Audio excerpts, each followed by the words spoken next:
My wife secretly cheated with a man who told her to strip me of all, promising a new life post-divorce, until one move collapsed their plan overnight.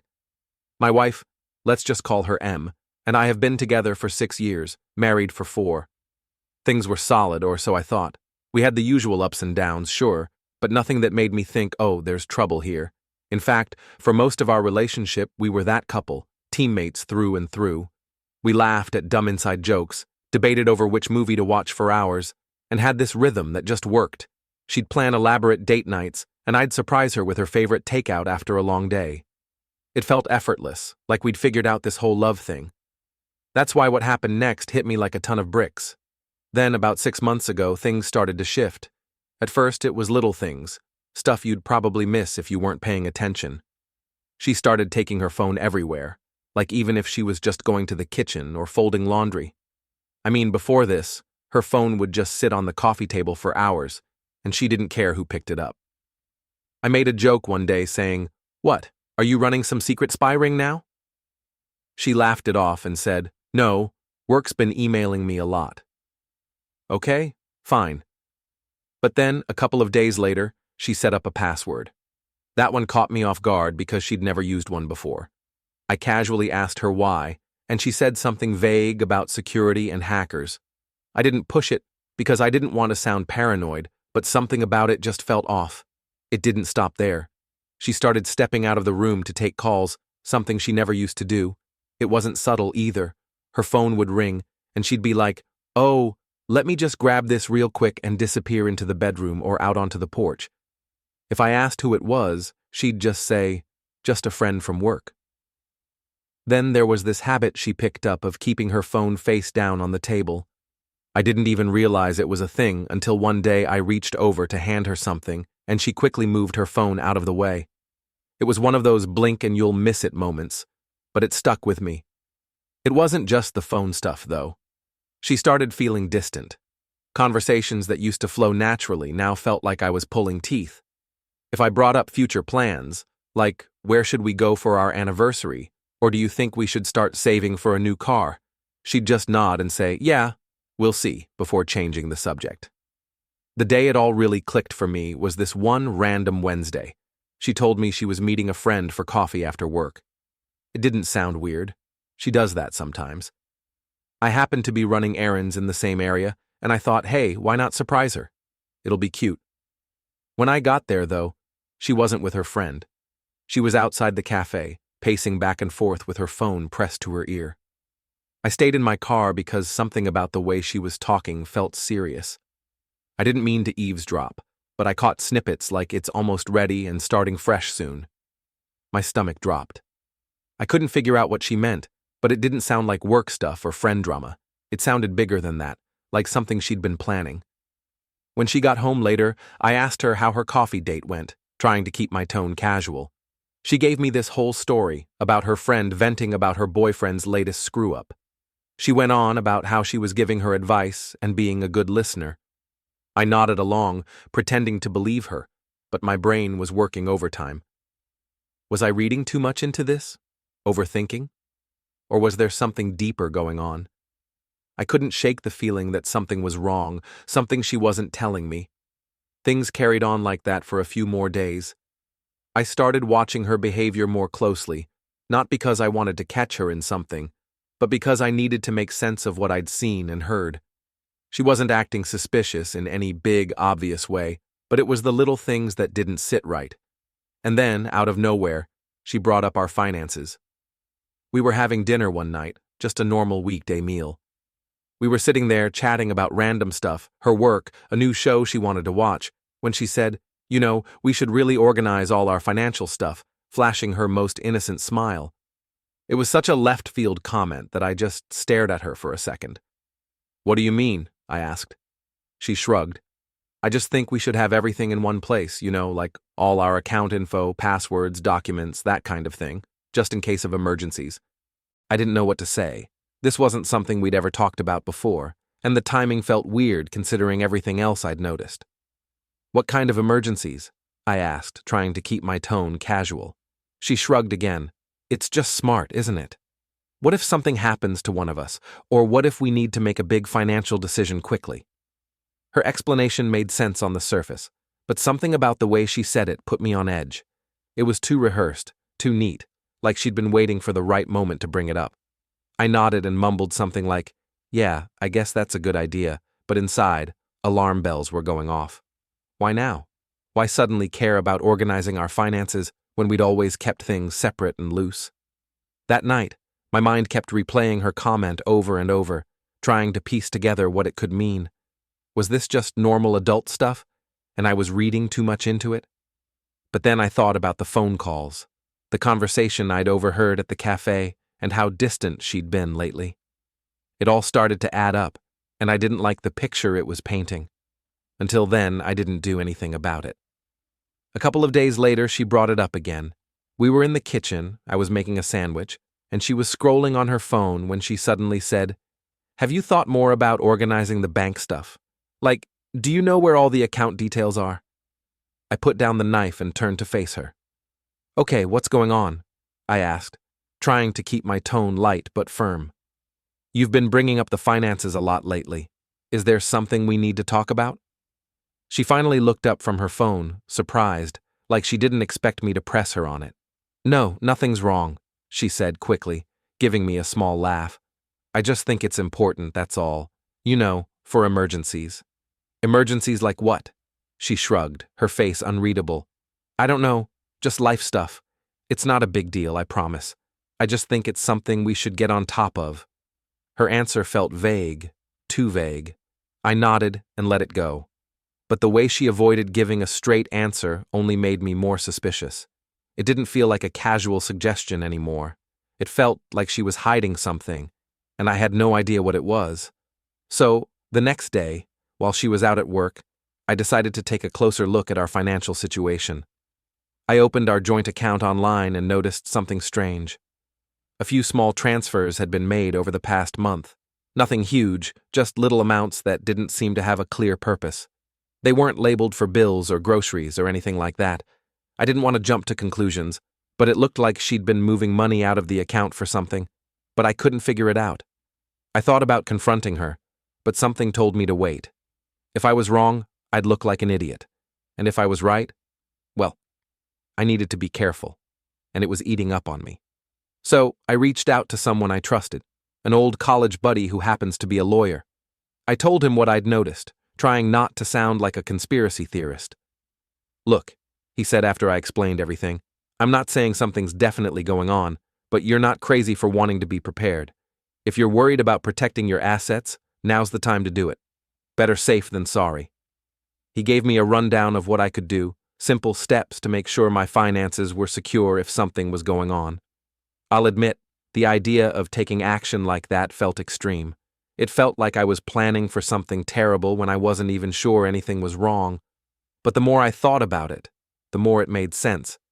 If she was actually up to something, and I was starting to believe she was, I needed to protect myself. It wasn't an easy decision to make, though. This wasn't just about money or assets, it was about the life we'd built together.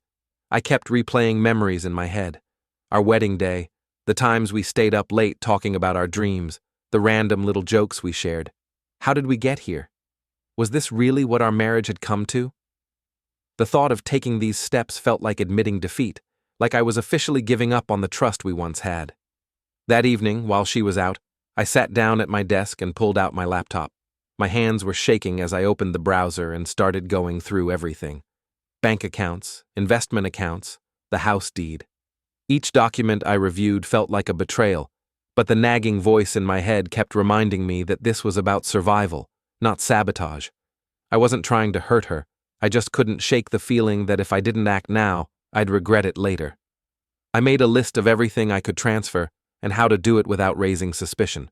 As I typed, I felt this crushing weight settle on my chest. I'd trusted her completely for years, and now here I was, playing defense against the person I thought would always have my back. Then, I called my mom. I didn't tell her everything, just enough to explain why I needed her help. "I need you to hold on to some things for me for a while. It's nothing bad, just something I need to do to protect myself, just in case." She was quiet for a moment, probably trying to figure out what I wasn't saying. "Are you okay?" her voice full of concern. Yeah, I lied. It's just a precaution, nothing to worry about. She didn't press me, but I could hear the hesitation in her voice when she said, "Of course, sweetheart, whatever you need." Hanging up the phone, I felt a strange mix of relief and shame. I hated involving her in this mess, but at the same time, knowing she had my back gave me some sense of stability in a situation that felt like quicksand. By the time Em got home, I'd already started the process. I transferred most of my assets, our savings, my investments, even the house, into my mom's name. I left enough in our joint account to keep up appearances, but the rest was locked down. She didn't notice a thing. She came in, kissed me on the cheek, and asked if I wanted to watch a movie. I acted normal, but inside, I was a mess. Part of me felt guilty, like I was betraying her trust, but another part of me felt relieved, like I was finally taking control of a situation that had been spiraling out of my hands. Over the next few days, I kept things as normal as possible. I didn't want to tip her off that anything had changed. She seemed content, even unusually cheerful at times, but instead of putting me at ease, it made me more suspicious. If she was planning something, she was doing an expert job of hiding it. What stood out, though, is that she didn't bring up the finances again, not once after I questioned her the last time. It was like the subject had completely vanished from her mind. At first, I thought maybe I'd overreacted, and she dropped it because it really wasn't that important. But the more I thought about it, the more it felt like she was avoiding it, almost like she was dreading bringing it up again after I pressed her. I caught her glancing at me a few times, though. Quick little looks, like she was gauging my mood or deciding whether to say something. Every time I noticed, she'd immediately turn her attention back to whatever she was doing. Her phone, the TV, a book. It was subtle, but it was there. It felt like she was waiting for me to bring it up, like she didn't want to risk pushing the topic again. The silence about it only made me more uneasy. It wasn't like her to just drop something she thought was important, and the way she avoided it now felt deliberate. If she was testing the waters, she wasn't getting in, and if she was waiting for something, I wasn't about to give her the green light. Whatever her next move was, I knew I needed to stay one step ahead. Something was coming. I just didn't know when or how. All I could do was prepare. That night, I made sure everything was solid. I went over the paperwork again, double-checking every detail of the asset transfers to my mom, the house, the savings, the investments. Everything was legally in her name now, locked in a trust that couldn't be contested. I even called her to confirm she had all the documentation on her end. 2 weeks went by, and things seemed normal. Too normal, actually. She was acting more affectionate, even initiating conversations about random stuff like work, or what we should eat for dinner. It threw me off because for months she'd been distant, avoiding anything deeper than surface-level talk. Part of me started to wonder if I'd been overreacting all along. Maybe the weird behavior was just stress or something I couldn't understand. But then, on a random Friday night, she sat me down on the couch, turned off the TV, and said, "We need to talk." My stomach immediately dropped. I knew what was coming before she even said it. "I think we should get a divorce," she said, her tone so calm it felt rehearsed.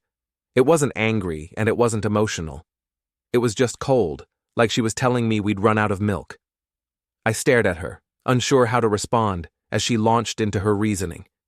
She talked about needing space, wanting to figure herself out, feeling like she'd lost her identity in the marriage, standard breakup lines that didn't actually explain anything. But then she said something that hit differently. "You know, I've made a lot of sacrifices for you over the years, and I don't think you really appreciate them. I deserve more." That last part stung. It wasn't just about her wanting out. It was about her framing this like I owed her something, that all of this was my fault, and she was just claiming what was rightfully hers. I sat there, trying to process what she was saying, but a new question kept bubbling to the surface. Why now? Then she dropped a line that made everything start to click. "A friend of mine has been helping me see things more clearly," she said, not meeting my eyes. A friend. I stayed quiet, letting her talk, but my mind was racing. Who was this friend? Why were they involved in my marriage? The way she said it wasn't casual, it sounded like someone had been hyping her up, convincing her that leaving me wasn't just an option, but some kind of strategy she needed to execute. And the more she talked about how she deserved more because of her sacrifices, the more I couldn't believe what I was hearing. Sacrifices? What sacrifices? She had been happy with me, or at least, that's what she always said. I'd worked hard to give her the life she wanted, and I wasn't just talking about money. When she wanted to move closer to her job, I agreed, even though it meant a longer commute for me. When she wanted to take that expensive yoga retreat last year, I made sure we budgeted for it, even skipping a vacation I'd been looking forward to so she could go. I supported her when she switched careers twice, telling her it was okay to take the leap because I wanted her to be happy. I thought being a good husband meant putting her first whenever I could, and it wasn't like I was some inattentive, distant partner. I showed up. I remembered anniversaries and random little things she mentioned liking. I planned date nights when she said she was feeling stuck in a rut. I listened to her vent about work, her friends, her family. I didn't always get it right, but I always tried. That's what made her I deserve more Leinstein so much. I didn't buy it, not for a second. She wasn't unhappy because of anything I did or didn't do. She was unhappy because something had changed in her. Maybe it was this friend she kept bringing up. Maybe it was something else. But the person sitting in front of me now wasn't the woman I married, and I wasn't going to let her rewrite the story of our marriage to suit her new narrative. I didn't press her in the moment. Instead, I nodded and said something neutral like, "If that's how you feel, I guess we should figure out the next steps." She looked surprised that I wasn't arguing or begging her to stay, but I didn't care. My focus had already shifted. I needed to know who or what was behind this sudden, calculated shift in her behavior. This wasn't just her waking up one day and deciding she wanted out. This was something bigger, and I wasn't going to let it blindside me any more than it already had. After that conversation, she went into her own apartment, and by Monday, I got the divorce papers. And let me tell you, they weren't just about ending the relationship. They were about taking everything. Half the house, my savings, my investments, the car. She wanted all of it, plus some vague clauses about spousal support that made no sense given her solid income. It was like she was swinging for the fences, expecting me to roll over and hand her everything I'd worked for. At first I thought it was just her being vindictive, but the way she'd framed her demands, so detailed and aggressive, made me reassured there was someone coaching her through this. So, I started digging.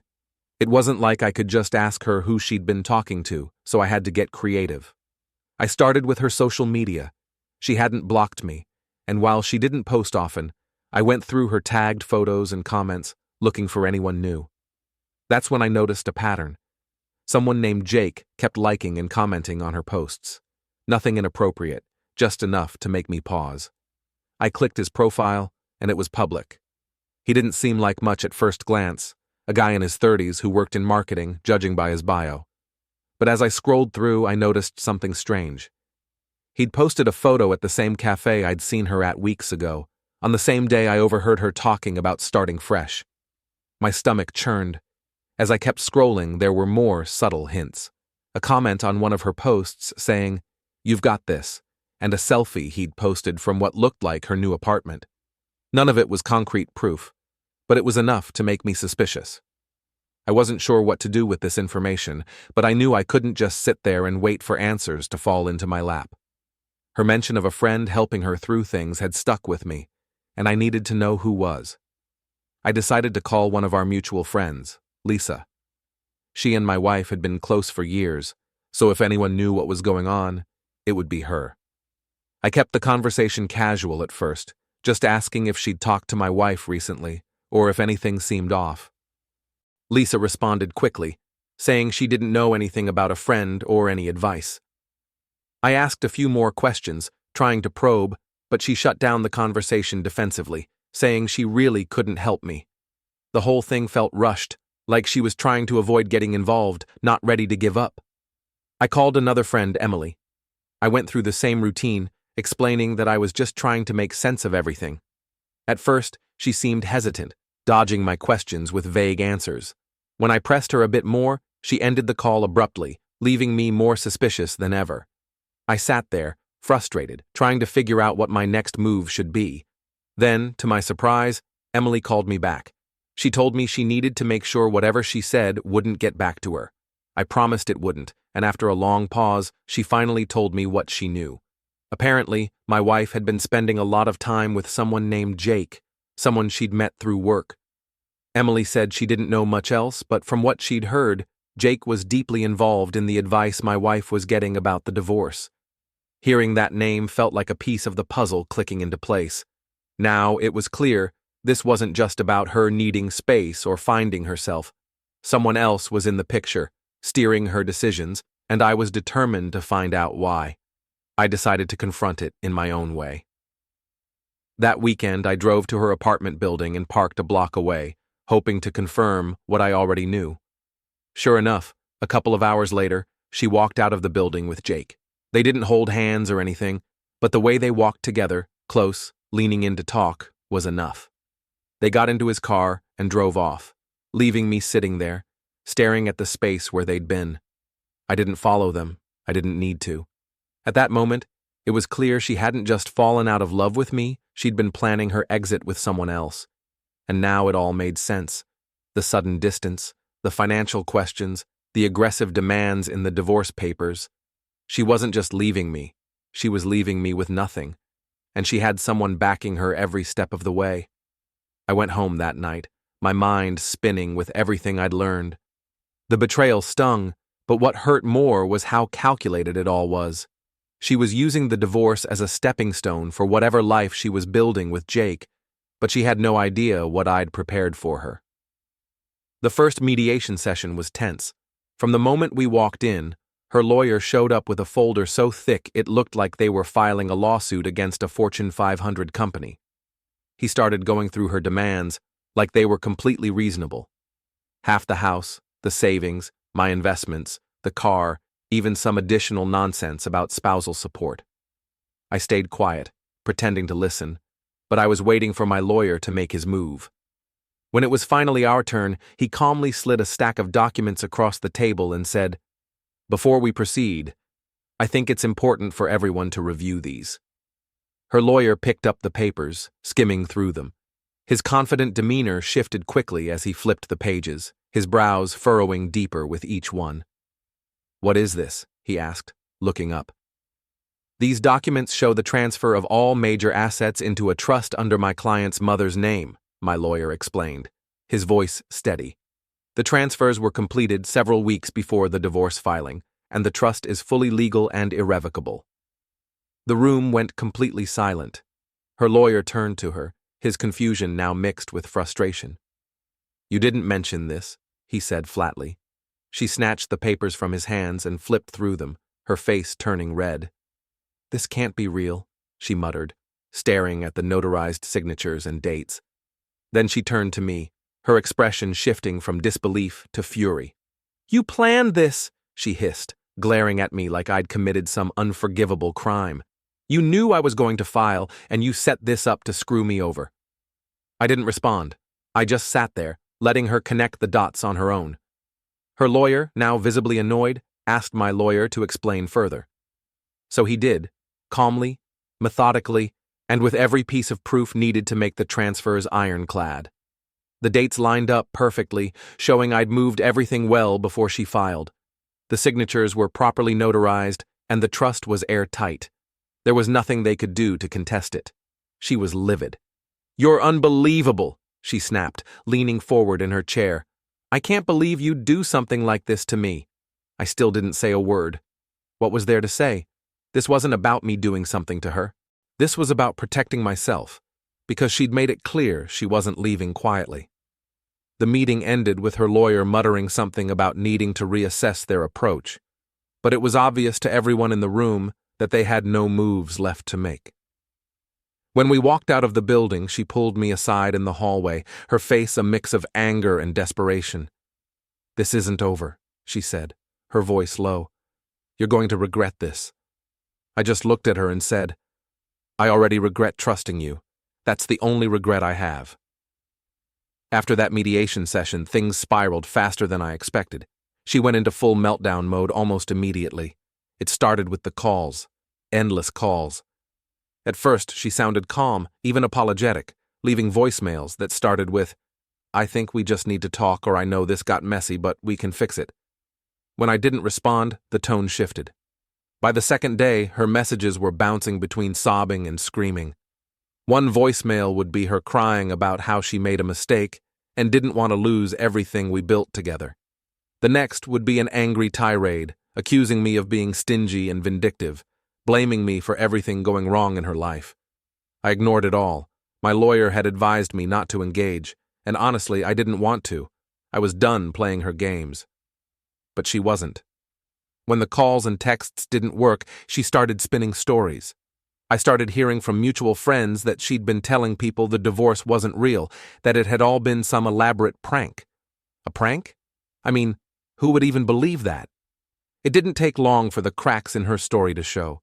Friends started asking questions like, if it was a prank, why did you file actual legal paperwork? Or why hire a lawyer and make such specific demands if it wasn't serious? When people didn't immediately buy into the prank excuse, she doubled down. She claimed it wasn't just a joke, but a way to test the strength of our relationship. She started painting herself as the victim, saying she was hurt and betrayed by my reaction, that I'd taken things too far and destroyed the trust in our marriage. At first, some people seemed to buy into her stories. I'd get these weird texts or comments from acquaintances saying things like, "Wow, I didn't realize things were so rough for her." Even her brother lashed out saying, "You should have just talked it out instead of being so drastic." And it was frustrating, but I knew the truth would come out eventually. And it did, thanks to one of our mutual friends. Let's call him Matt. Matt and I weren't super close, but we'd always been friendly. A couple of weeks after the mediation, he messaged me out of the blue, saying he had something I needed to see. When we met up, he pulled out his phone and showed me a string of texts between her and Jake. I was confused at first. "How did you even get these?" I asked, scrolling through the messages. Matt explained that he had a mutual friend with Jake, someone who had been privy to their conversations. Apparently, this mutual friend had started feeling uneasy about how things were playing out, especially when Jake began bragging about how he was helping her secure her future. It didn't take long for that mutual friend to connect the dots and realize what securing her future actually meant, trying to bleed me dry. Feeling guilty about staying silent, the friend took screenshots of the texts and shared them with Matt, knowing he had a better relationship with me and might be able to warn me. "This guy's been playing both sides," Matt said, shaking his head. "He's been hyping her up to take you for everything while making her believe he'd be there for her afterward." Matt handed me the texts and said, "I thought you should know. You don't deserve this man." The texts were brutal. She wasn't just venting to Jake about the divorce, she was actively planning her next moves with him, and he was coaching her through it. One of the messages from her said, "Once the settlement's done, we'll have everything we need. I just need him to agree to the terms." Jake's reply, "Don't back down. Make him feel guilty if you have to. He owes you. We'll start fresh once you've got the money." I sat there, staring at Matt's phone, trying to process what I was reading. This wasn't a misunderstanding or some emotional reaction to a failing marriage. This was cold, calculated manipulation. I thanked Matt and he left, but my mind was spinning. Everything made sense now. Her sudden distance, her obsession with our finances, her aggressive demands, and the divorce. It had all been part of a plan, one she'd been working on with Jake behind the scenes. The texts spread quickly among our mutual friends. Matt shared them with a few people, and from there, they made the rounds. Suddenly, her narrative wasn't holding up anymore.